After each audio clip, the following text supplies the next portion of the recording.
Lucas 24, 13 a 35 é um longo texto que diz assim: naquele mesmo dia, dois deles estavam de caminho para uma aldeia chamada Emaús, distante de Jerusalém, 60 estádios, 11 quilômetros. Iam conversando a respeito de todas as coisas sucedidas. Aconteceu que, enquanto conversavam e discutiam, o próprio Jesus se aproximou e ia com eles.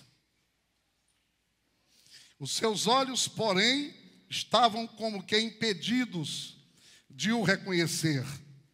Então lhes perguntou Jesus: que é isso que vos preocupa? E de que ides tratando à medida que caminhais? E eles pararam entristecidos. Um, porém, chamado Cleopas, respondeu dizendo: és o único, porventura, que tendo estado em Jerusalém, ignoras as ocorrências desses últimos dias? E ele lhes perguntou quais, e explicaram o que aconteceu a Jesus o Nazareno, que era varão profeta, poderoso em obras e em palavras, diante de Deus e de todo o povo. E como os principais sacerdotes e as nossas autoridades o entregaram para ser condenado à morte, ele que havia, e o crucificaram e entregaram à morte. Ora, nós esperávamos que fosse ele quem havia de redimir a Israel. Mas depois de tudo isso, e já este é o terceiro dia desde que tais coisas sucederam. É verdade também que algumas mulheres das que conosco estavam nos surpreenderam, tendo ido de madrugada ao túmulo, e não achando o corpo de Jesus, voltaram dizendo terem tido uma visão de anjos, os quais afirmam que ele vive. De fato, alguns dos nossos foram ao sepulcro e verificaram a exatidão do que disseram as mulheres, mas não viram. Então lhes disse Jesus: ó nécios e tardos de coração, para crer tudo que os profetas disseram. Porventura não convinha que o Cristo padecesse e entrasse na sua glória? E começando por Moisés, discorrendo por todos os profetas, expunham-lhes o que a seu respeito constava em todas as Escrituras. Quando se aproximavam da aldeia para onde iam, fez-lhe menção de passar adiante. Mas eles o constrangeram, dizendo: fica conosco, porque é tarde e o dia já declina. E entrou para ficar com eles. E aconteceu que, quando estavam à mesa, tomando ele o pão, abençoou e, tendo-o partido, lhes disse: Então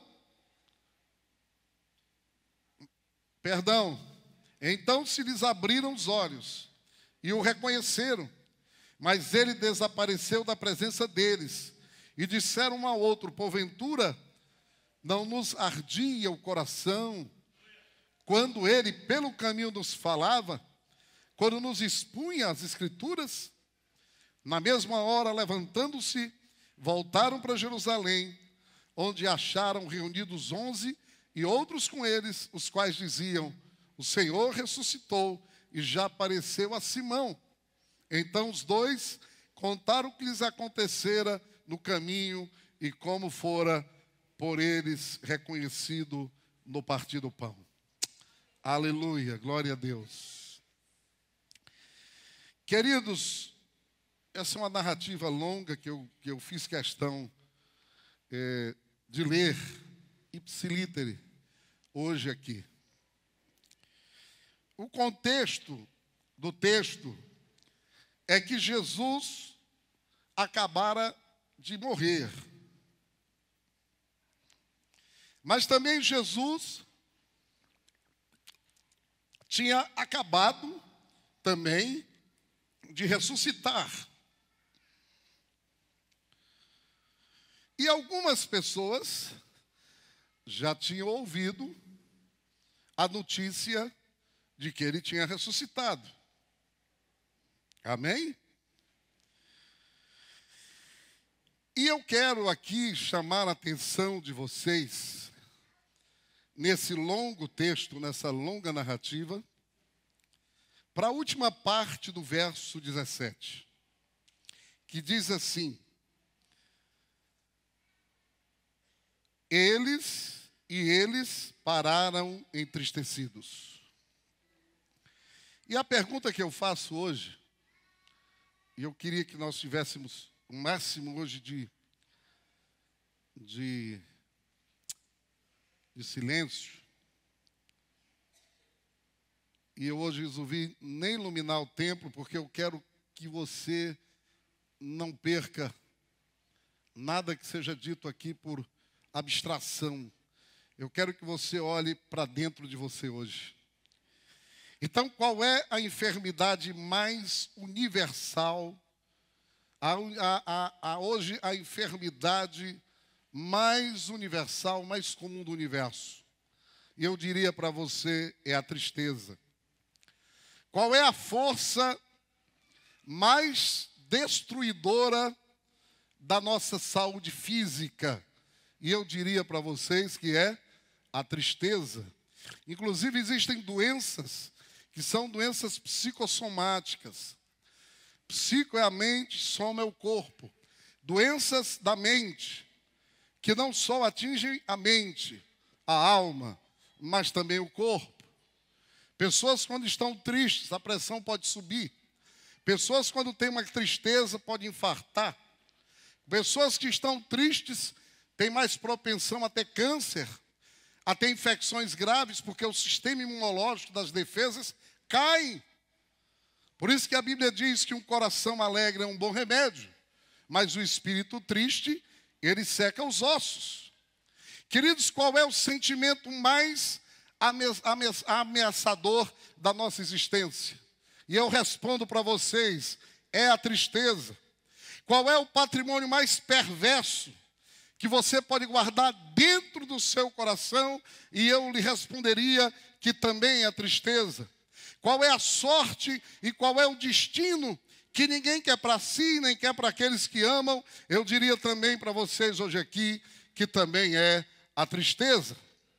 Acontece, irmãos, que no livro de Salmos, no capítulo 84, versículo 6, diz assim, que nós vivemos num vale de lágrimas. Essa é a terceira e última mensagem dessa série falando sobre a tristeza. Mas a verdade é que nós vivemos num mundo de vale de lágrimas. Quando parece que a desgraça maior já aconteceu no mundo, aí não dá tempo nem de acabar a notícia, já surge outra desgraça, outra notícia. Em Provérbios 17, 22, que eu citei agora, diz que a tristeza seca os ossos. Por que a Bíblia não diz que a tristeza enruga o rosto? Por que a Bíblia não diz que a tristeza dá olheira? Por que a Bíblia não diz que a tristeza abate o olhar? Por que diz que a tristeza seca os ossos? Os ossos ficam quebradiços. Porque os ossos, diferentemente do rosto, diferentemente dos olhos, diferentemente das orelhas que podemos ter ou não, os nossos ossos têm uma função de fazer parte da nossa sustentação. Então, a tristeza produz em nós uma quebradeira existencial que nós temos a dificuldade de nós termos uma boa base, uma boa sustentação. Quando nós estamos tristes, parece que o chão sai debaixo dos nossos pés. E vejam qual é o contexto dessa narrativa em que eu li. Essa narrativa que eu li é uma narrativa permeada de muita tristeza. Jesus acabou de morrer, irmãos. E ele foi crucificado de uma forma terrível. E o ambiente entre os discípulos de Jesus era um ambiente de tristeza absoluta. E 2 desses discípulos que estavam em Jerusalém, eles resolvem fazer uma caminhada de 11 quilômetros até uma cidade, um povoadozinho próximo, chamado Emaús. E esses 2 estavam abatidos, os seus ombros estavam encurvados. O caminhar dele era um caminhar olhando para baixo, porque quando a gente está triste, a gente só quer olhar para baixo. Aí acontece algo muito interessante. Um viajante resolve se juntar aos 2 para caminhar também com eles. E eles não notaram de imediato que esse viajante nada mais era do que o Senhor Jesus Cristo ressurreto. Eles estão tristes, Jesus olha e vê triste. E Jesus pergunta qual era o motivo da conversa que eles estavam conversando ali. Por que vocês estão tristes? Por que o olhar de vocês está sem brilho? Qual é o motivo? Porque como lemos e demos ênfase à parte B do versículo de número 17, diz que eles estavam entristecidos. Diz que eram 2. Havia um que foi dado um nome a ele, chamado Cleopas. E eu quero já dizer para você que o outro não tinha nome. E até hoje, nem um estudioso da Bíblia, nem um exegeta, nem um teólogo conseguiu saber o nome desse outro discípulo que andava junto com Cleopas no caminho de Emaús. E eu creio, irmãos, que a razão desse discípulo não ter o nome é porque eu posso colocar o meu nome aqui. É porque você pode colocar o seu nome aí.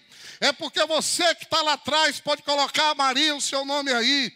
Você, José, pode colocar o seu nome aí. Você, Joana, pode colocar o seu nome aí. Você, Isabel, pode colocar o seu nome aí. Sabe por quê, irmãos? Porque a tristeza não discrimina. A tristeza pode bater na minha casa, pode bater na sua casa, pode bater na minha vida e pode também bater na sua vida. Não é algo extraordinário a tristeza. E aqui você pode ter entrado hoje com o mesmo rosto desse discípulo. Aqui hoje você pode ter entrado porque a tristeza pode ter batido na sua porta. E a pergunta hoje aqui, que não quer calar e que eu vou perguntar e vou responder, é como podemos transformar a tristeza em alegria? Oh, glória a Deus! Eu quero dizer para você que entrou triste aqui, que hoje você vai aprender com esse texto a transformar a sua tristeza em alegria. Aleluia! Como Jesus quer transformar a nossa tristeza em alegria. Eu quero dizer aqui que há um Deus nesse lugar, que Ele tem poder para transformar a sua tristeza em alegria. Mas eu quero dizer uma coisa para vocês aqui, não será como um passe de mágica. Então, em primeiro lugar, hoje nós encontramos 4 razões, 4 maneiras, 4 fórmulas, 4 atitudes que nós podemos ter diante da tristeza, para transformarmos a tristeza em alegria. Em primeiro lugar, para você transformar a sua tristeza em alegria, é preciso que você possa identificar a causa da sua tristeza. Porque, como eu falei aqui, a tristeza tem várias causas. A minha tristeza tem uma causa, a sua tristeza tem outra causa.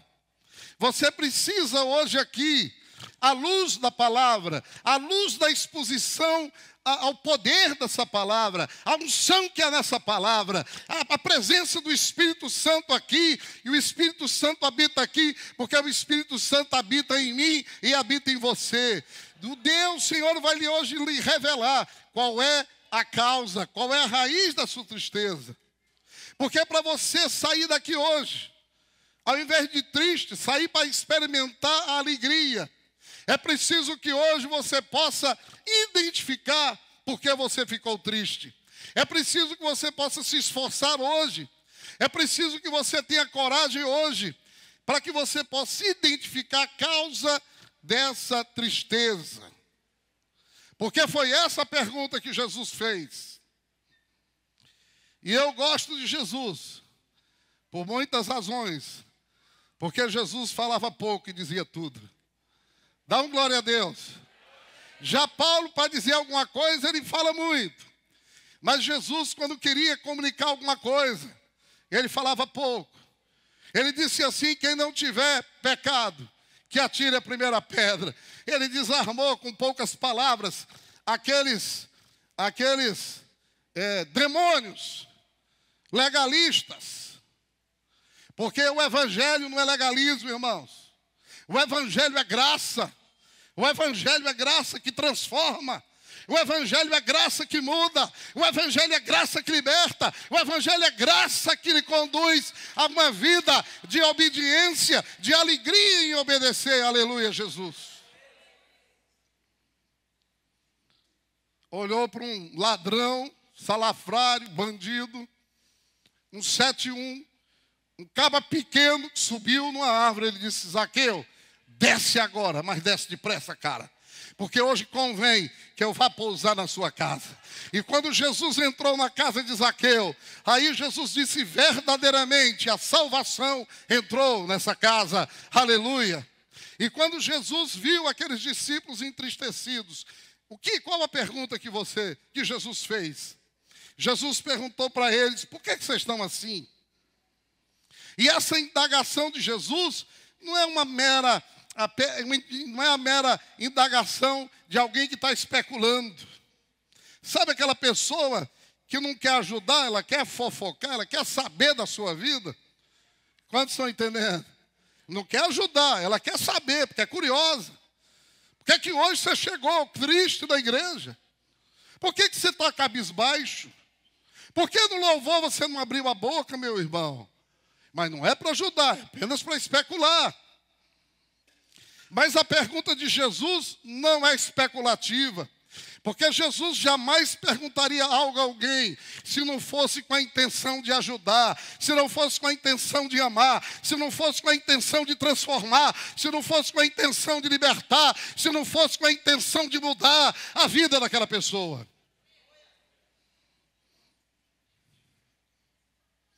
E ele queria, na verdade, levar os discípulos à resposta, porque eles estavam tristes.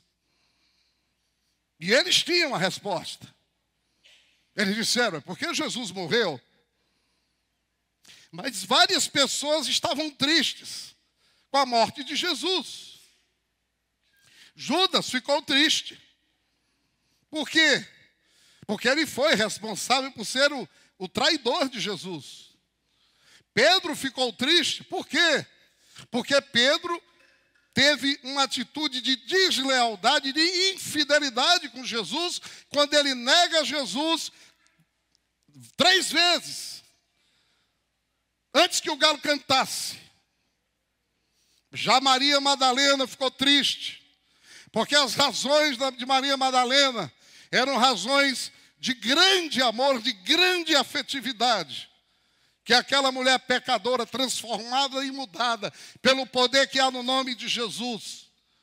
E a Bíblia diz que quanto mais se peca, mais Deus ama. Dá um glória a Deus. Então, se você entrou aqui e é um pecador, eu quero dizer que na proporção do seu pecado, há uma super propensão do amor de Deus sobre a sua vida. A Bíblia diz: aonde abundou o pecado, sempre vai superabundar a graça, o favor, o presente, a manifestação poderosa de Deus transformando e mudando, apenas porque Ele nos ama, não porque a gente precise, ou porque a gente simplesmente mereça. Portanto, aquele Cleopas e o seu amigo sem nome estavam tristes. Jesus tinha morrido. Mas quais eram as razões que eles estavam tristes? Não era só porque Jesus tinha morrido.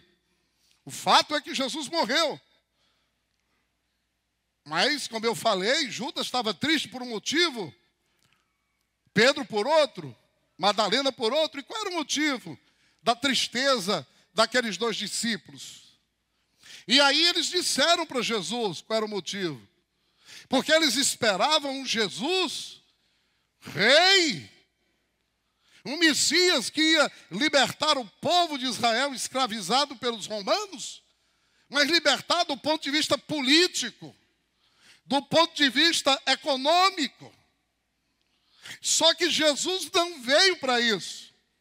O reino dele é de outro mundo. Ele veio para reinar sobre pessoas. Aleluia! E a indignação deles, eles dizem assim: ora, você não está sabendo o que aconteceu com Jesus?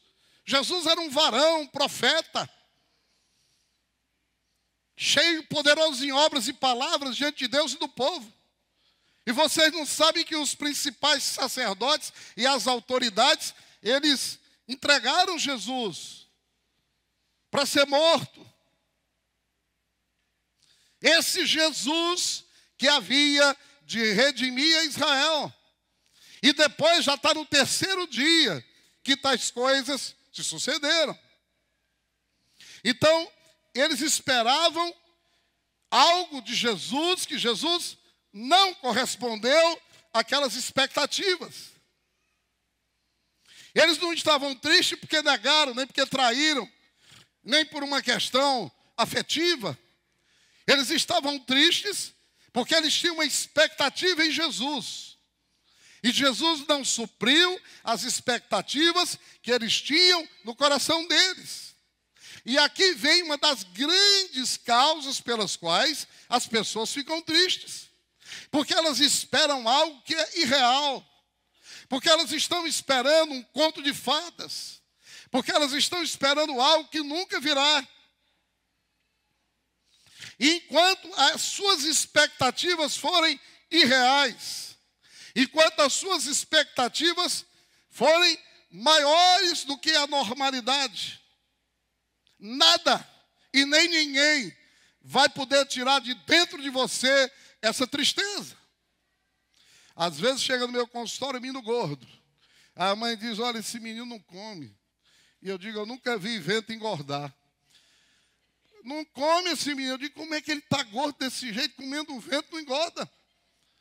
Sabe por quê, irmãos? Porque muitas mães, eu acho que só vão achar que o menino está gordo quando é obesidade morta, ele já está rolando.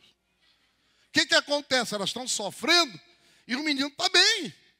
Não há motivo, do ponto de vista real, daquele sofrimento, daquela angústia, daquela tristeza. Mas a expectativa que ela tem com relação àquele menino é que ela queria que ele fosse bem mais gordo. E por que a gente jamais vai conseguir transformar a tristeza em alegria em pessoas que vivem fora da realidade? Irmãos, sabe por que tem gente que não para em igreja? Porque elas fazem uma idealização de uma igreja que não existe. Elas fazem uma idealização de uma igreja que ninguém nunca vai errar, que ninguém solta pum, que ninguém tem defeitos. Essa igreja não existe. A igreja de Jesus é um grande hospital. Estamos todos nós aqui crescendo. Sabe o que acontece com essas pessoas? Elas não param. E nem pessoa nenhuma vai conseguir fazer essas pessoas felizes. Nem psicanalista nenhum vai conseguir. Nem pastor nenhum tem poder. E isso não vai acontecer, não é porque Deus não quer. A falha aqui é a ficha não cair. E ela reconhecer que aquela expectativa dela é além da realidade. E essas expectativas irreais. Tem gente que acha que casou com um príncipe encantado. Aí quando acorda de manhã é um sapo. Acredita em conto da carochinha, acredita em Papai Noel. E vive triste porque está esperando algo de alguém que ninguém vai poder dar? Uma vez eu vi um menino nascer, há muito tempo atrás. Aí a gente vê, nasceu, o menino está bem, examina, vai embora. Faz isso com todos. Aí no outro dia eu chego lá, até uma paulista. Rapaz, a mulher quase me bate. Porque a expectativa dela é que eu tivesse ido visitar o menino 5 vezes. O senhor só veio hoje? Eu digo, eu vim hoje. É assim que a gente faz com todo mundo. Mas na cabeça daquela criatura eu tinha que vir 5 vezes. Irmão, nem uma criança grave na UTI é avaliada 5 vezes por dia. Eu digo, minha senhora, é o seguinte, se eu era para vir 5 vezes aqui, de 2, uma. Ou esse menino está muito grave, ou a senhora está interessada em mim.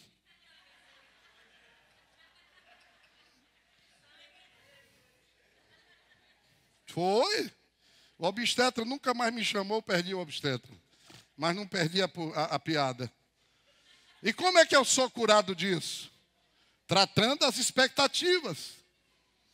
Eles estavam totalmente errados a respeito das expectativas daqui de Jesus, daquilo que eles deviam esperar em Jesus.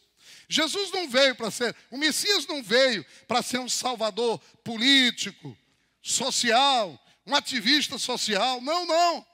O reino de Jesus, a função de Jesus era outra, irmãos.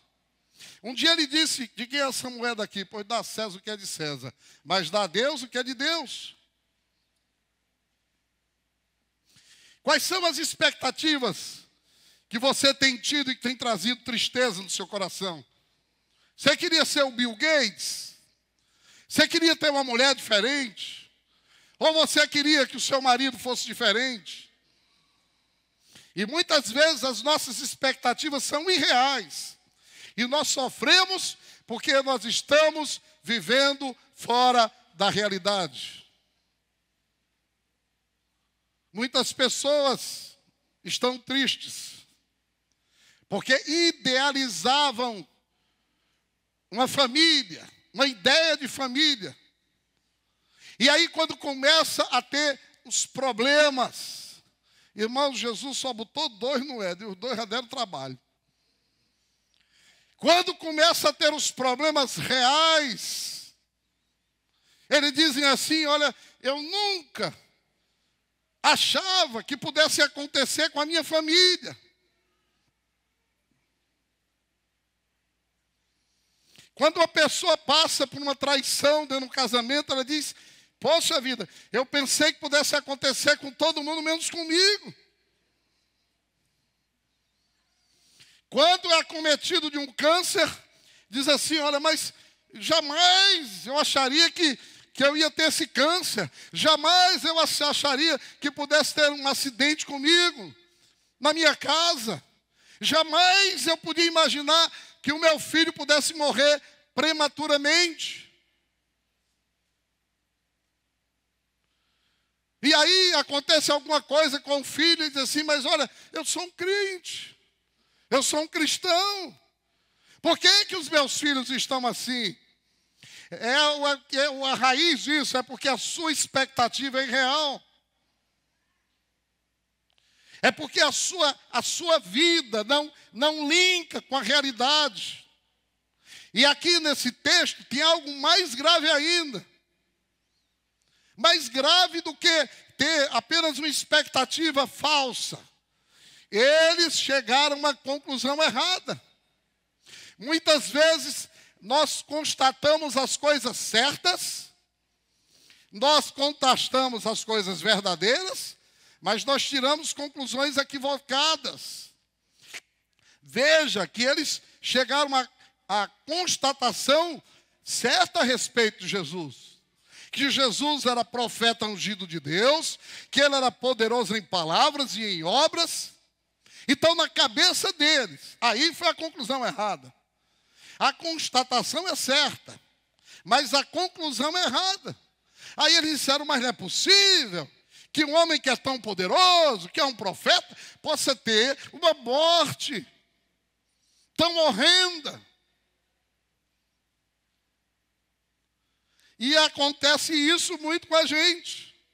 Nós constatamos a verdade, mas a gente tira conclusões erradas a respeito dessa verdade. A gente, às vezes, tem a ideia de que a família é boa, que a pessoa é boa. E por ser boa, ela nunca vai errar, ela nunca vai falhar. E aí, mais cedo ou mais tarde, a pessoa falha e você é surpreendido. E aí você fica triste, porque a expectativa, o que você esperava daquela pessoa, aquela pessoa não teve a condição de satisfazer a sua expectativa. Foi isso que os discípulos estavam ali. Eles pensaram assim, mas como um homem tão poderoso pudesse passar, pudesse ter uma morte tão miserável? E aí eu pergunto hoje aqui, qual é o motivo da sua tristeza? Porque se nós detectarmos o motivo da sua tristeza hoje aqui, com certeza nós vamos poder corrigir e você vai viver da mesma forma que você está. Morando na mesma casa, casado com a mesma mulher, casada com o mesmo marido, entendeu? Juntando as mesmas escovas. E aí você vai ter condições de sair de uma vida de tristeza, de decepção, para viver plenamente a alegria. Dá um glória a Deus, irmãos. Ou então, você fecha os olhos, continua fazendo as constatações verdadeiras, mas tirando as conclusões erradas, se iluda, bote para debaixo dos tapetes da vida esse problema, vá levando com a barriga, continue fazendo as coisas nas coxas e você vai continuar a vida inteira triste. Qual o motivo da sua tristeza? É pecado reincidente na sua vida? É por isso que você está triste? Por que você está triste? É porque agora você entendeu, a ficha caiu para você?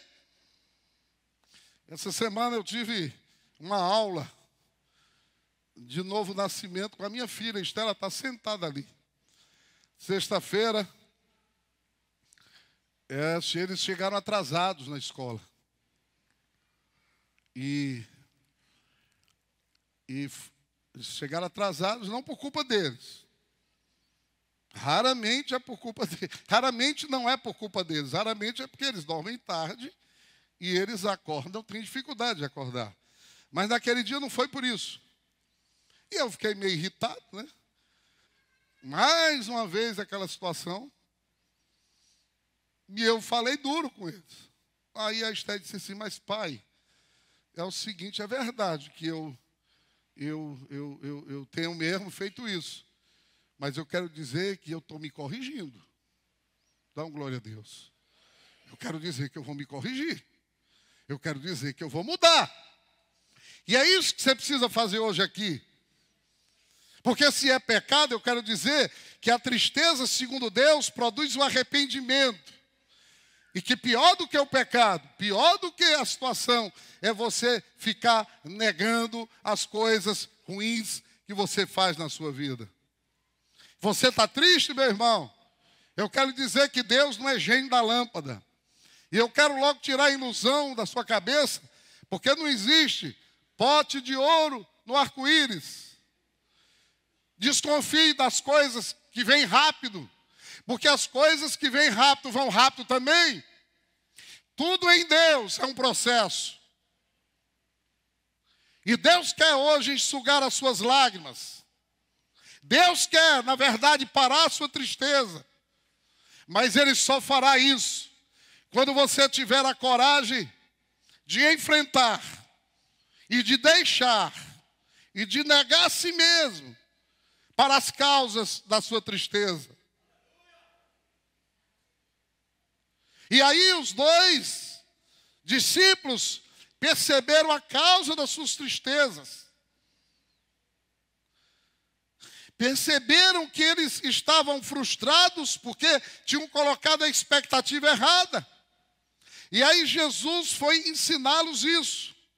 Jesus começou desde Gênesis até Malaquias, mostrar nas Escrituras que a expectativa que eles tinham em Jesus era uma expectativa irreal. Que o Jesus, o Messias, não era um Messias que vinha libertar o povo do poder político.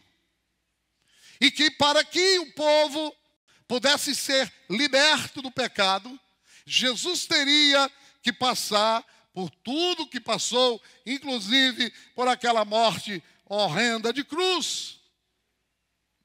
Mas, em segundo lugar, você pode transformar a sua tristeza em alegria, permitindo que o outro possa lhe acolher. Amém? Queridos, Jesus deu muitas respostas, explicou, falou, explicando para eles qual era o problema deles, era a expectativa errada. Mas o que fez eles se lembrarem, o que fez eles se quebrantarem, o que fez eles serem transformados, a sua tristeza e alegria, não foram as explicações de Jesus. Enquanto Jesus estava explicando, eles não perceberam que quem estava ali explicando era o próprio Jesus. E a ficha só caiu para eles quando as emoções deles foram tocadas pelas palavras de Jesus. E eu quero já dizer para você o seguinte: quando a pessoa está triste, quanto mais explicações, quanto mais racionalismos, quanto mais racionalidade, quanto mais falácia humana, menos aquela pessoa vai estar em condições de ter a sua tristeza transformada em alegria. Sabe por quê, irmãos? Porque uma pessoa que chora, uma pessoa que pranteia, uma pessoa que está triste, ele não está afim de ouvir explicações. Ele não está precisando de um sermão. Ele está precisando ser acolhido. Ele está precisando de um ombro amigo. E mesmo quando você for explicar, a sua explicação, a sua narrativa, o seu convencimento tem que ser permeado, recheado de compaixão, de ternura e de amor. Porque quando as pessoas estão tristes no fundo do poço, quase sempre elas perdem a capacidade de raciocinar logicamente. Quantas vezes nós estamos tristes, parece que tem uma nuvem escura e a gente não consegue ver saída, a gente só consegue ver desgraça.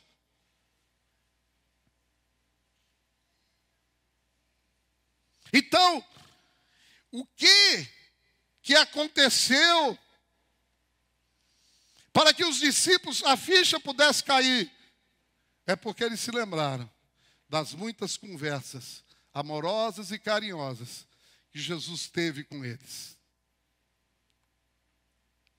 E eles não reconheceram Jesus, porque eles reconheceram naquele homem que falava com eles, aquele que diz em Isaías capítulo 53, que seria levantado como renovo na terra.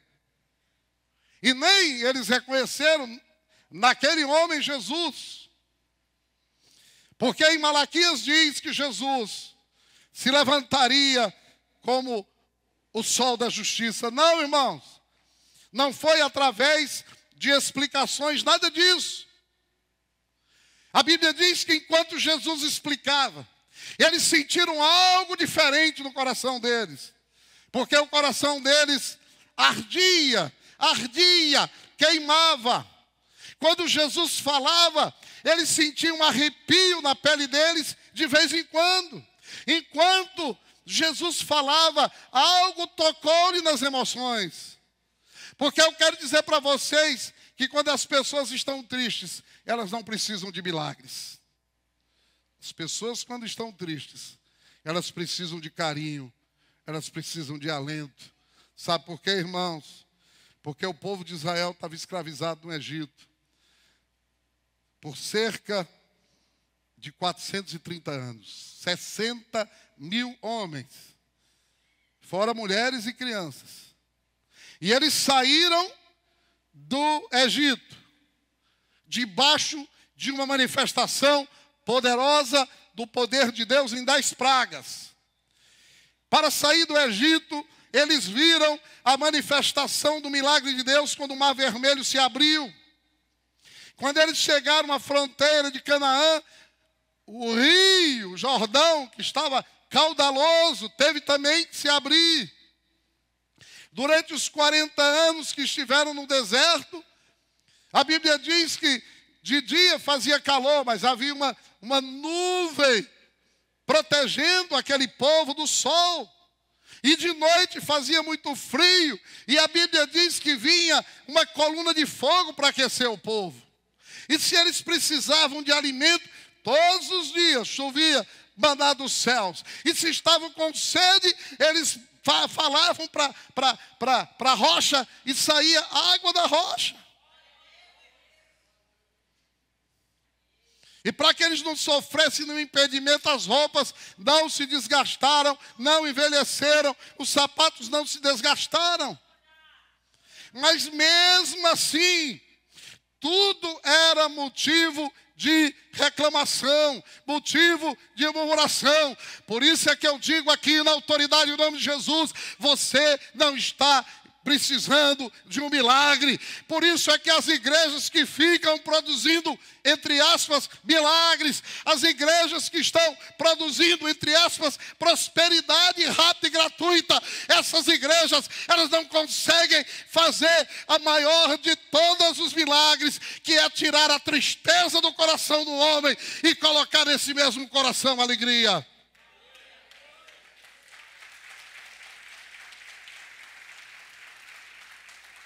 Tudo era uma desculpa para eles se rebelarem. Trocaram Deus por um bezerro de ouro. Disseram na cara de Deus que não queriam aquele pão porque estavam com saudade das panelas gordas do Egito, das cebolas do Egito. Em outras palavras, queridos, Deus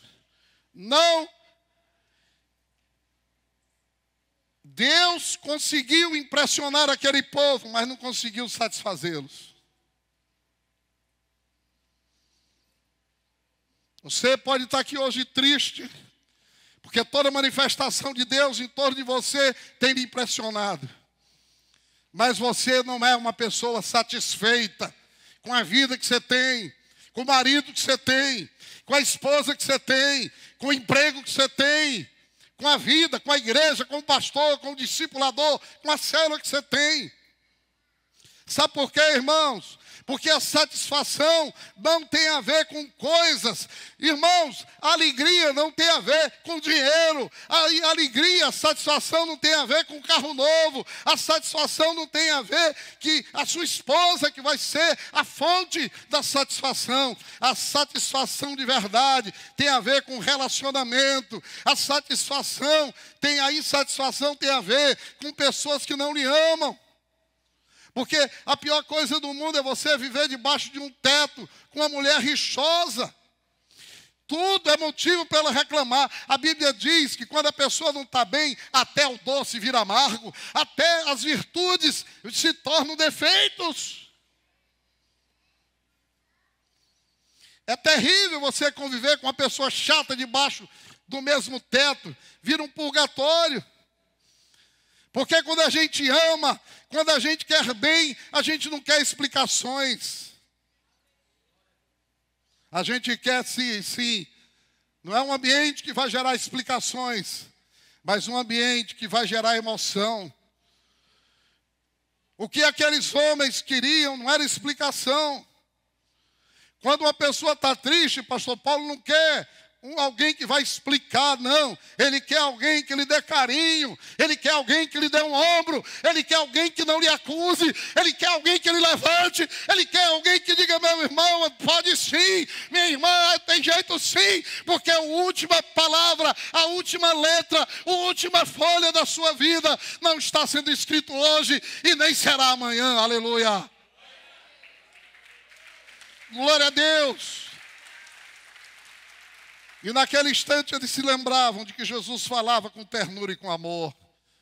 Naquele instante eles sentiram que Jesus falava de uma tal maneira que quando Jesus falava, irmãos, as pessoas se sentiam amadas, acolhidas. Por isso é que Jesus foi para as periferias da vida. Por isso é que Jesus estava perto dos desgarrados. Por isso é que Jesus estava perto daqueles que eram colocados escanteados na vida. Porque Jesus falava, e as palavras que saíam da boca de Jesus eram palavras doces. Por isso é que no final daquele dia, já o dia findo, eles reconheceram que aquele viajante não podia ser outro do que Jesus de Nazaré. E eles disseram, olha, enquanto ele falava, o nosso coração, ele não ficou sensível, terno, aceso, febril, ardente. Aquele que estava aqui era, sim, o Senhor Jesus Cristo. Glória a Jesus. Em terceiro lugar, nós transformamos. Portanto, quando você estiver triste, não peça coisas a Deus. Peça que Deus mande os seus anjos. Peça que Deus mande as mãos deles aqui, para lhe acolher e para lhe amar. Irmãos, eu sei o que é tristeza. Aqui está um homem que sabe o que é tristeza, que sabe o que é a dor da depressão, que sabe o que é a dor da rejeição, que sabe o que é a dor de ser abandonado, quando mais ele precisava daqueles que se diziam falsos amigos ou amigos. E naquele instante, irmãos, quando eu estava no fundo do poço, Deus mandou anjos, não para me acusar, não para passar o meu pecado, meus erros, mas anjos que têm 2 pés, 2 braços, 2 olhos, uma boca, que tem um coração parecido com o coração de Jesus. Por isso que eu estou aqui hoje. Porque eu fui para o fundo do poço. E o fundo do poço só é fundo quando nem você acredita mais em você. Quando você não acredita mais em você.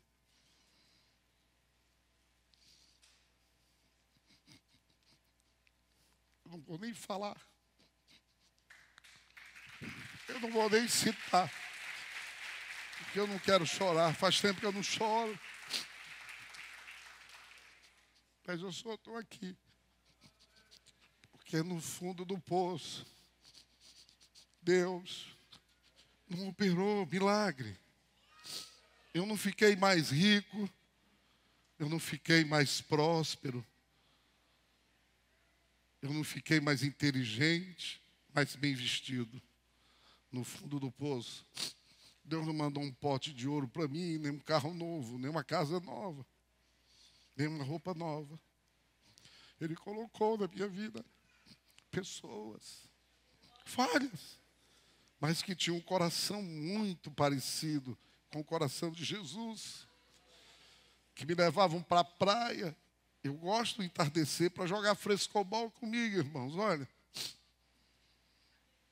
Nem abri a Bíblia, mas naquele frescobol que eu jogava com o pastor Alisson, com o Marcelo, a minha alma estava sendo curada. E sem eu perceber, as minhas lágrimas estavam sendo estancadas. E sem nem eu perceber, o meu choro já estava se transformando em sorrisos. Glória a Jesus. As pessoas que estão tristes não estão precisando de um belo discurso. não estão precisando de dinheiro, não estão precisando de coisas, estão precisando de se sentirem amadas, acolhidas, do jeito que elas são. Terceira razão pela qual nós podemos transformar a tristeza em alegria é não permitindo que a esperança se contamine com a ansiedade. Jesus disse que eles estavam conversando. Eles explicaram. E aí eles só lembravam do calor que eles sentiram no peito enquanto Jesus falava.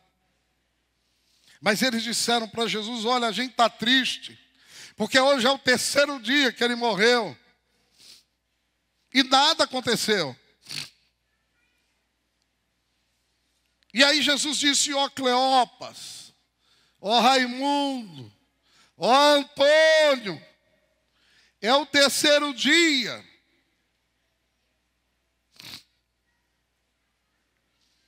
Exatamente naquele dia, foi o dia da redenção. E foi o dia mais glorioso da história. Foi exatamente naquele dia que eles estavam ainda contaminados pela tristeza. Eles estavam desesperançosos, porque já estavam no terceiro dia. E por isso é que eles saíram de Jerusalém e foram para Emaús. E eu acabei de criticar aqui Israel, porque os milagres não satisfizeram Israel. Porque o que satisfez Israel foram os relacionamentos. Mas agora eu vou elogiar Israel, porque Israel esperou 40 dias por Moisés que descesse do monte. Mas só depois de 40 dias o povo se rebelou. Elias esperou 3 anos para que chovesse. Davi esperou 20 anos para ele ser de verdade, de fato e de direito, o rei de Israel. Mandela esperou 28 anos para só aí depois ser presidente da África do Sul. E Jesus disse: vocês, homens de pouca fé, estão entristecidos, abatidos, cabisbaixos, porque só se passaram 3 dias. Vocês estão com o coração amargo. E quando nós ficamos assim, nós estamos permitindo que a esperança seja contaminada pela ansiedade, porque nós somos apressados demais. E Deus não tem pressa para fazer aquilo que Ele quer fazer na minha vida e na sua vida. E muitas vezes nós não sabemos esperar em Deus, o tempo de Deus. E nós ficamos ansiosos, atabalhoados, vai gerando ansiedade. Porque o que nós queremos ainda, nós dizemos: Senhor, eu entrego a minha vida a Ti. Senhor, eu entrego o meu caminho a Ti. Senhor, eu entrego o meu filho a Ti. Senhor, eu entrego o meu desemprego a Ti. Senhor, eu entrego a minha igreja a Ti. Senhor, eu entrego os meus filhos a Ti. Eu entrego aquela abençoada da minha mulher a Ti, aquela mulher rixosa a Ti. Mas na verdade a gente não entrega, não. O que a gente quer de verdade é continuar no controle da vida da gente. E eu quero dizer uma coisa para você: por mais que você queira, você não vai conseguir acrescentar 1 só centímetro à sua vida. O que Jesus está dizendo é o seguinte: é que tem coisa na minha vida e na sua vida que ninguém mais vai conseguir fazer, nem você e nem ninguém. Mas há um sim que consegue fazer, mas Ele faz do jeito dele, da forma dele, no tempo dele. E você tem que aprender isso hoje à noite. E muitas vezes nós estamos abatidos, tristes, é porque a gente fica querendo ser onipotente. E quando a gente quer ser onipotente diante dos atormentos da vida, quanto mais a gente briga, quanto mais a gente quer ir no nosso braço, mais nós vamos sendo esmagados e destruídos, porque são forças que você não dá conta. Eu quero dizer hoje, em nome de Jesus, que sozinho nada você vai poder fazer. Você precisa de um companheiro. E esse companheiro era aquele quarto que estava na fornalha, aleluia. E é o mesmo que estar aqui hoje à noite. Ele quer ser companheiro da sua vida. Ele quer chorar a sua dor. Ele quer caminhar com você. Ele diz que nunca ele vai te abandonar. Ele está querendo andar. Ele está querendo compartilhar. Ele está querendo ser um companheiro fiel para você. E eles estavam abatidos porque era o terceiro dia. E no terceiro dia nada tinha acontecido. Mas eu digo para você, calma, meu irmão. Deus ainda não escreveu os últimos capítulos da minha vida. Às vezes eu ficava aqui ansioso, porque Deus falou comigo que nós seremos uma grande igreja. Deus falou comigo que essa igreja vai arrebentar no Brasil. Deus falou comigo que as pessoas viriam dos 4 cantos do mundo para saber o que estava acontecendo aqui. E aí, muitas vezes, nesses 10 anos, ao invés de eu ver isso, os meus olhos viram coisas que não tem nada a ver com isso. E aí eu me angustiava e ficava triste. Mas Jesus tem falado comigo e tem dito, meu filho, você não viu ainda os desdobramentos que ainda vão acontecer na sua vida, na sua casa, nos seus filhos, na sua igreja, na vida dos discípulos, naquela igreja vão haver desdobramentos, porque eu sou Deus, aleluia. Oh, aleluia! Deus continua sendo Deus. E se você coloca a sua esperança nele, ainda que você esteja debaixo de uma grande tribulação, você pode dizer, como eu já disse, que o meu Redentor vive e por fim, no tempo dele, do jeito dele, na hora dele, como ele quiser, ele vai se levantar. E quando ele se levanta, não há pecado, não há demônio, não há nada, não há dificuldade, não há falta de dinheiro, não há nada. Ele vem, ele faz, e ele faz de uma forma tão poderosa e maravilhosa que você vai sair dali glorificando. As pessoas vão olhar para você e vão dizer, foi Deus, foi Deus, foi Deus e foi Deus. Você precisa sair daqui sabendo que mesmo que você tenha perdido o seu emprego, meu irmão, mesmo que a sua geladeira esteja igual a cajesse cheia d'água apenas, Deus ainda é digno de você colocar toda a sua esperança, porque enfim vai chegar a hora que Ele vai se levantar em seu favor. Essa é a nossa esperança. Essa é a minha esperança. Essa é a esperança quando eu olho as cadeiras ainda vazias. Essa é a esperança quando eu olho para pessoas que ainda estão com comportamentos antigos. Essa é a minha esperança quando alguns resolvem me abandonar e não querer mais andar comigo. Essa é a minha esperança, porque eu não estou aqui para servir as pessoas, eu estou aqui para servir as pessoas, mas porque servindo as pessoas, eu estou servindo meu Deus. E Ele é digno, Ele é digno, Ele é digno, Ele é digno do meu serviço, Ele é digno da minha emoção, Ele é digno da minha unção, Ele é digno das minhas palavras, Ele é digno do meu sacrifício. Aleluia. Já teve dia que eu vim pregar aqui deprimido, irmãos. Eu queria ficar em casa no fundo da rede, mas eu disse, eu vou pregar, eu não sei. E os irmãos olham para mim e me veem abatido, mas eu quero dizer para vocês que eu também me abato, que eu também tenho minhas dúvidas, que eu também tenho minhas tristezas, mas eu quero dizer que eu também tenho o nosso Deus. Oh, aleluia! Em quarto e último lugar, como é que Deus transforma a tristeza em alegria? Ele transforma a tristeza em alegria quando nós entendemos que voltar não é covardia. Muitas vezes voltar é coragem. Muitas vezes voltar não é covardia. Perdoar não é covardia. Retribuir o mal com o bem não é covardia. Andar a segunda milha não é covardia. É coragem. Só os corajosos perdoam. Só os corajosos, ao invés de retribuir com o mal, retribuem com o bem. Tem gente que diz assim, não, crente nunca volta. E eu digo, crente está sempre voltando. Crente está sempre voltando.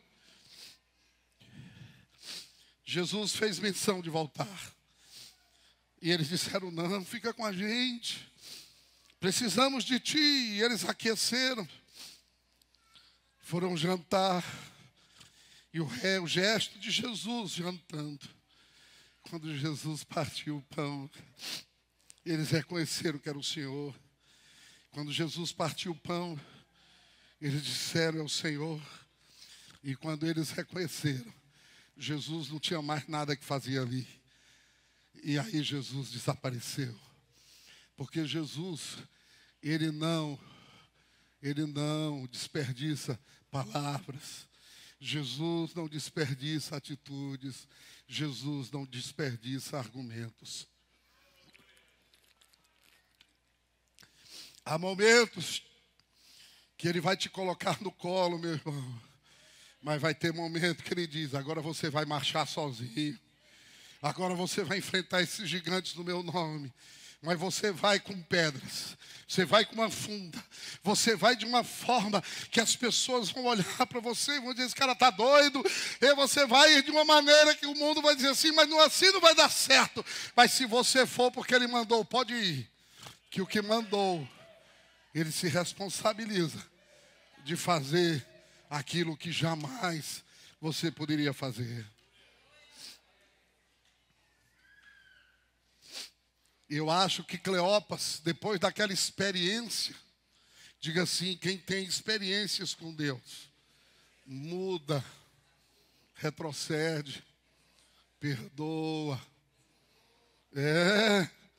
Quem tem experiências com Jesus, retribui o mal com o bem. Irmãos, eu congregava numa igreja há 11, 12 anos atrás, onde eu fui consagrado pastor.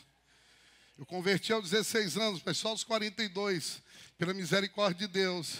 Deus resolveu, só pela misericórdia dele, porque eu não era nada, não sou nada e vou continuar sendo nada. E o nada um dia vai estar na presença dele eternamente, porque o tudo deu a vida por nada, para que o nada um dia pudesse gozar de tudo. E aí eu estava lá, e eu saí de lá, eu e a Angélica. Sabia que Deus tinha falado comigo, mas eu não saí da forma certa.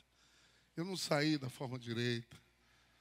Eu não saí com o coração correto. E aí, irmãos, uns 3 meses depois eu fui lá. E eu fui pedir perdão publicamente. Uma igreja bem maior que essa. No dia que nós saímos de lá, a igreja chorou pela nossa ausência. E eu fui lá pedir perdão. A Angélica estava comigo. Pastor Munguba. Pastor Samuel Munguba, já com mais de 80 anos, sentadinho lá, assim na frente. Munguba Júnior também. Eu olhei, eu digo, olha, hoje eu vim aqui. Não vim pregar. Eu vim aqui só pedir perdão a vocês. Vocês dois, eu pequei, eu errei, eu tive uma atitude. Eu saí falando mal. Eu não tenho esse direito. Me perdoem. Quando eu saí do final daquela reunião, um dos membros daquela igreja que me conhecia, e ele parou e disse, ficou com raiva de mim, porque eu fui pedir perdão.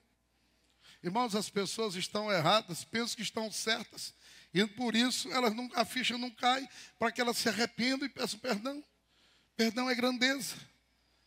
E eu acho que Cleopas olhou para o Dias, para a Angélica, para o Paulo, para o Daniel, e disse assim, o que é que nós estamos fazendo aqui, rapaz? O nosso lugar não é em Emaús. Eu quero dizer para você que o seu lugar também não é aonde você está. Não é para onde você está fugindo. Porque você pode fugir para onde você quiser fugir, mas a tristeza vai carregar dentro de você. Você não vai conseguir se esconder dela se você não tiver a boa atitude. E eles disseram: eu vou voltar para Jerusalém, eu vou pegar o caminho de volta. E eles foram para o lugar mais perigoso que o cristão podia estar naqueles dias. E eles nos ensinaram, queridos, que voltar não é covardia, que não tem nada de errado voltar. E eles voltaram para um lugar triste, onde os discípulos estavam abatidos. Eles não foram para além de Emaús, eles voltaram.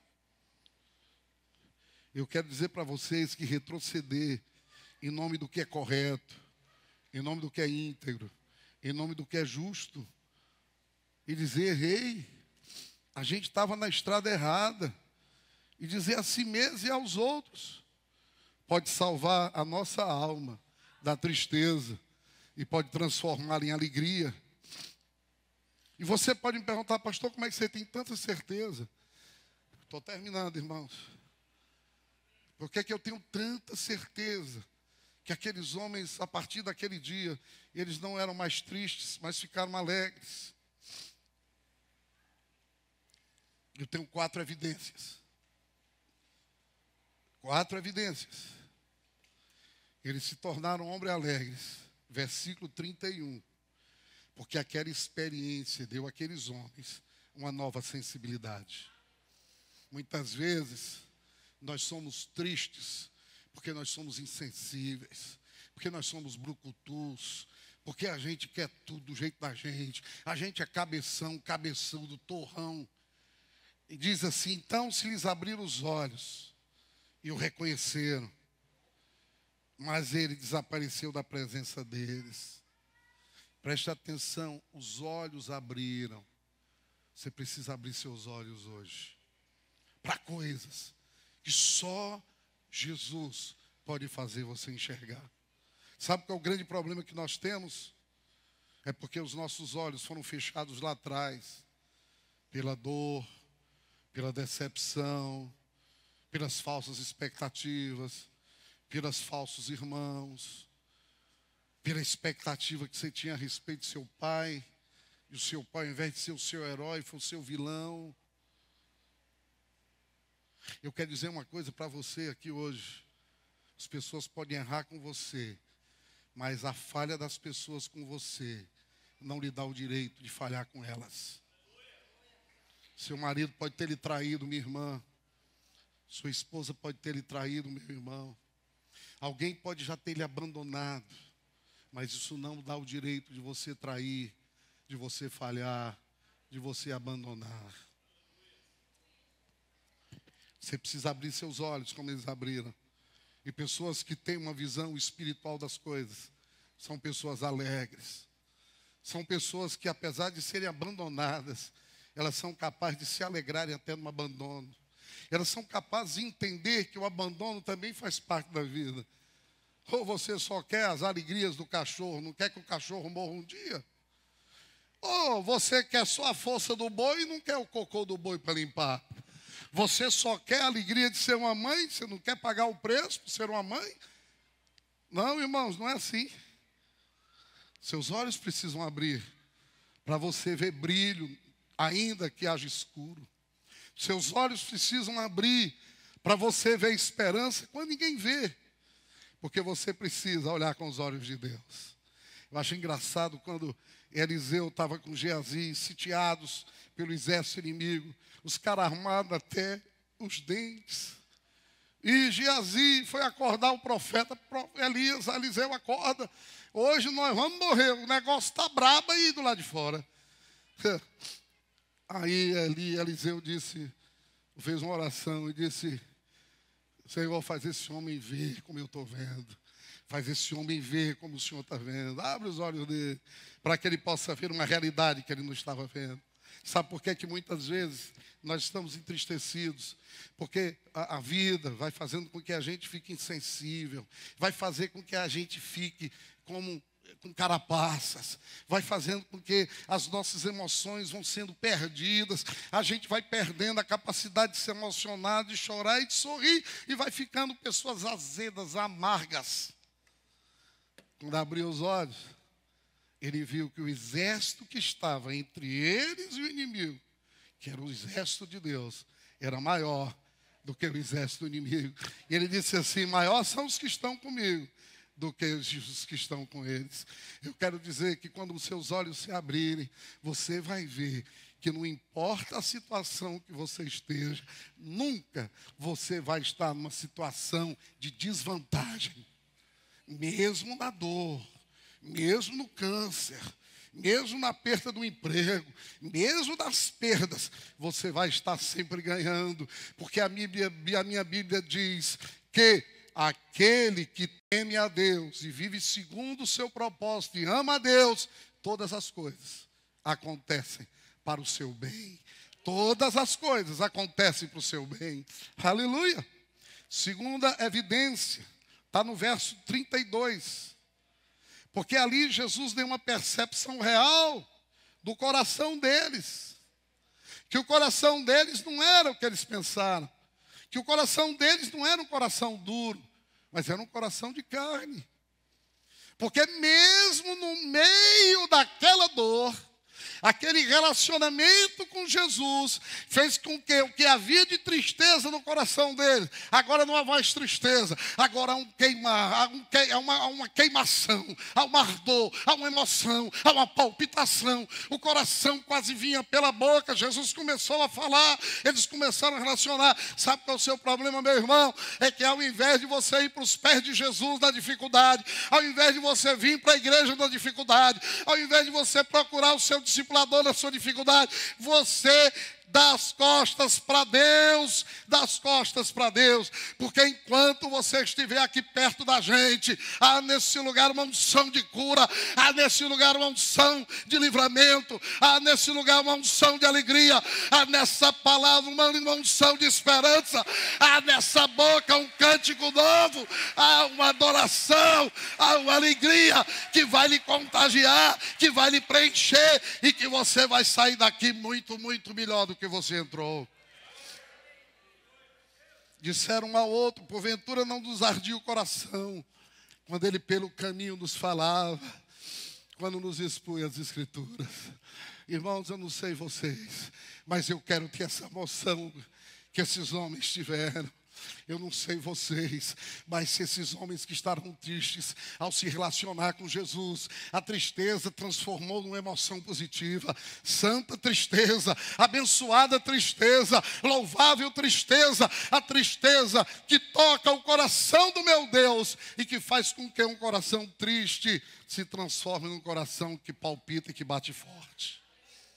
Terceiro lugar, ele deu-lhes uma nova esperança. É verdade que quando eles chegaram, depois dessa experiência do colégio apostólico, Tomé estava incrédulo. Maria Madalena, coitada, porque mulher lá valia menos do que um camelo, um jumento. Maria Madalena, na condição de mulher, que lá estavam errados, era considerado gente de segunda classe. Ela estava tentando explicar para todo mundo de que Jesus tinha ressuscitado, e eles não acreditaram. Mas eles chegaram lá e eles disseram assim: é verdade, Jesus ressuscitou. Aleluia. Jesus deu a eles uma nova esperança.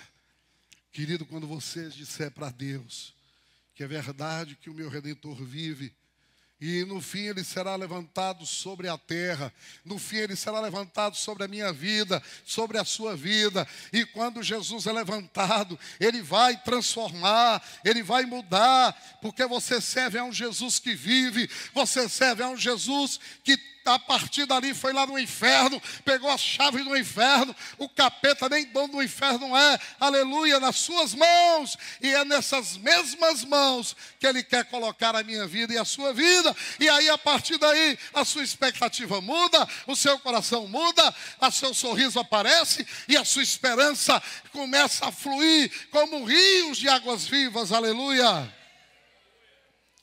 Eu sei, em último lugar,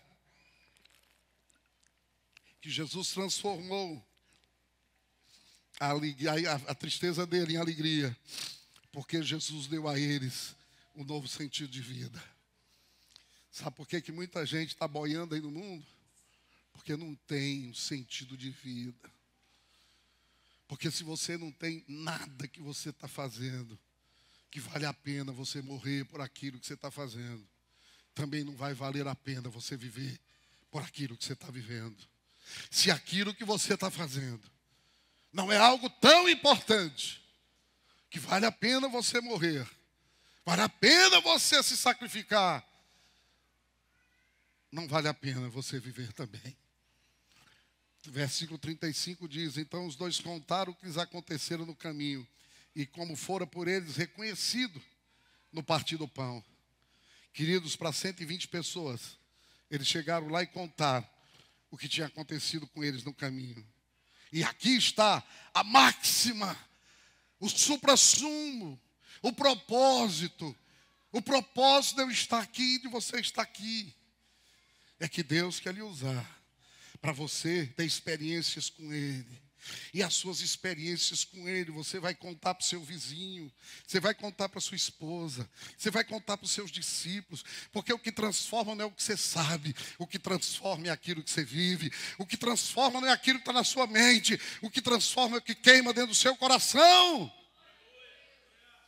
O ápice da vida cristã é a gente sentar com gente de carne e osso, que sofre, tem diarreia, solta pum, diz palavrão, está todo errado, com os efeminados, com os ladrões, com os hipócritas,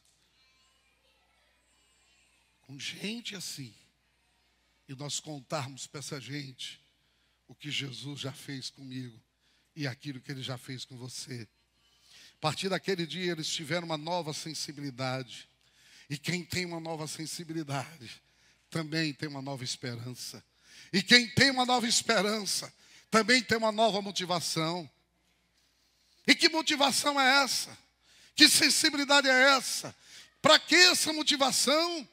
Eu quero dizer que essa motivação, que essa sensibilidade e que essa esperança é para que você possa viver nessa vida aqui, com a sua vida, contando a cada instante, para cada pessoa, aquilo que Jesus já fez por você.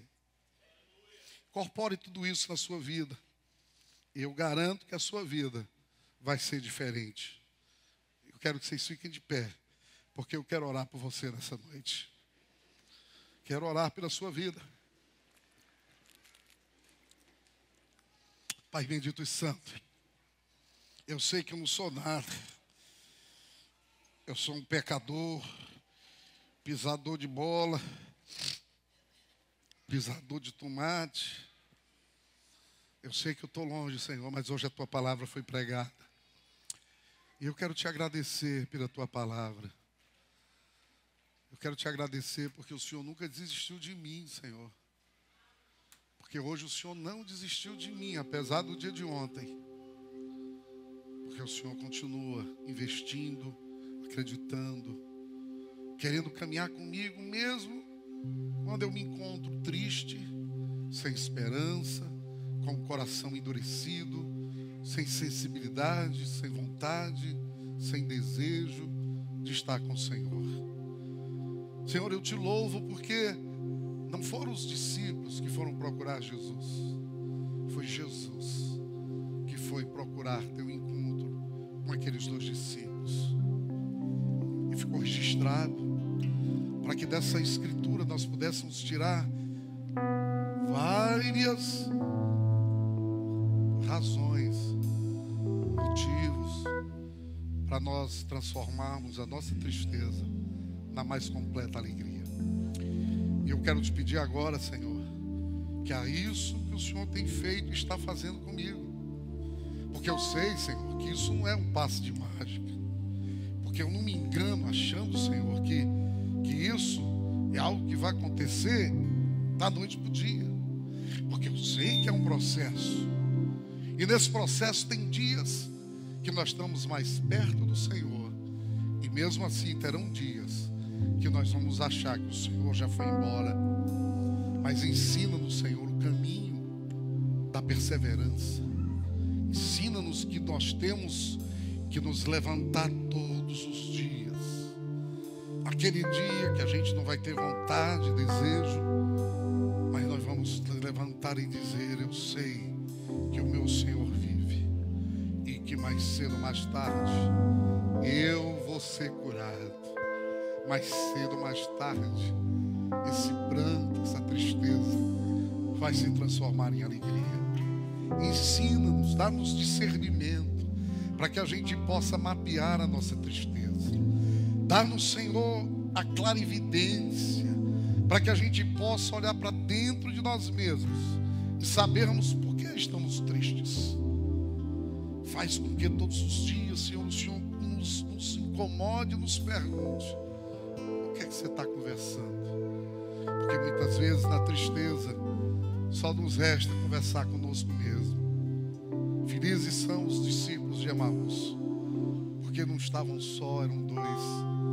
E às vezes, Senhor, nós vivemos no meio de tantas pessoas, e às vezes nós estamos na mais completa solidão na nossa alma, porque não somos compreendidos. Muitas vezes não somos aceitos, outras vezes somos abandonados. Mas que nós saibamos entender que o Senhor quer mudar a nossa sorte. Ensina-nos, Senhor, a compreender e a discernir, a não sermos apressados, ansiosos, e sabermos esperar no tempo do Senhor. E quando o tempo do Senhor chegar, nós possamos discernir também que o tempo de cantar chegou. Que nós passemos de murmuradores para adoradores. Que nós passemos de cegos para sermos pessoas que somos capazes de enxergar o invisível, de dizer o indizível, de andar por caminhos nunca percorridos. Porque o Senhor está conosco. O Senhor está conosco. E as tuas promessas nunca falham, Senhor. Eu te peço, tem misericórdia de mim, Jesus. Eu te peço, Senhor, que o Senhor não me abandone. Eu te peço, Senhor, que o Senhor continue acreditando que eu sou capaz de mudar. E que o Senhor me dê uma graça para que eu não queira ver a mudança dos outros, mas para que eu queira ver a minha mudança. Porque até a minha mudança pode ser ajuda para ajudar na mudança dos outros. Eu quero te agradecer por esse auditório, te agradecer pela minha família, te agradecer por aqueles que foram embora, que para os quais o meu coração, Senhor, não há nada de rancor, de mágoa. Te agradecer pelo tempo que ficaram aqui, pelas coisas que fizeram aqui, pelas alegrias que nós tivemos juntos. Que se for da vontade do Senhor, que um dia o Senhor traga, porque sempre vai haver um anel, uma capa, uma festa, um boi cevado e uma honra para aqueles que voltam. E para os que ficam, Senhor, me dá uma palavra de ensinamento, de discernimento, uma palavra, Senhor, centralizada em Jesus, para que os que ficam, Senhor, possam compreender que eles são donos de tudo, que tudo que é do Senhor é deles, é nosso, que nós somos ricos, mesmo quando nós estamos pobres, que nós somos alegres, mesmo quando estamos tristes, e que nós temos um Deus que não dorme, que é vivo, que é real, que é pungente e que é presente. Eu quero te agradecer pelos pastores dessa casa, pelos meus discipuladores. Quero te agradecer pelo Alisson, pelo Marcelo, pela Jack, pela esposa do Marcelo, por aquela igreja Betesda lá do Mucuri, que me acolheu. Quero te agradecer porque o Senhor colocou a Angélica na minha vida e eu, Senhor, eu preciso melhorar tanto, Senhor, tanto. Obrigado pelos meus filhos, pelo Lucas, pelo Pedro, pela Rebeca, pela Esther, pelo Israel. Me ensina a ser um pai melhor, um esposo melhor, um cristão melhor, Senhor. Um servo, apesar de inútil, capaz de expressar ternura, amor, paciência, longanimidade, benignidade, fidelidade, fé. Derrama sobre todos nós o teu Espírito, enche-nos da tua presença. Deus, consola o nosso coração, abre os nossos olhos para ver a tua grandeza, para ver, Senhor, as coisas que o Senhor tem nos dado.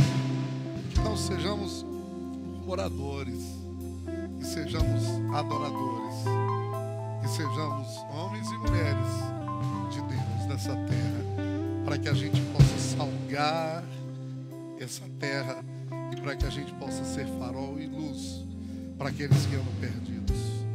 Eu te oro tudo isso, Senhor, é no nome de Jesus. Aleluia.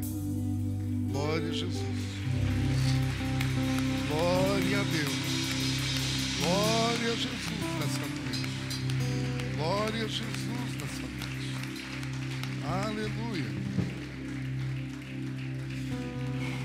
Eu queria nessa hora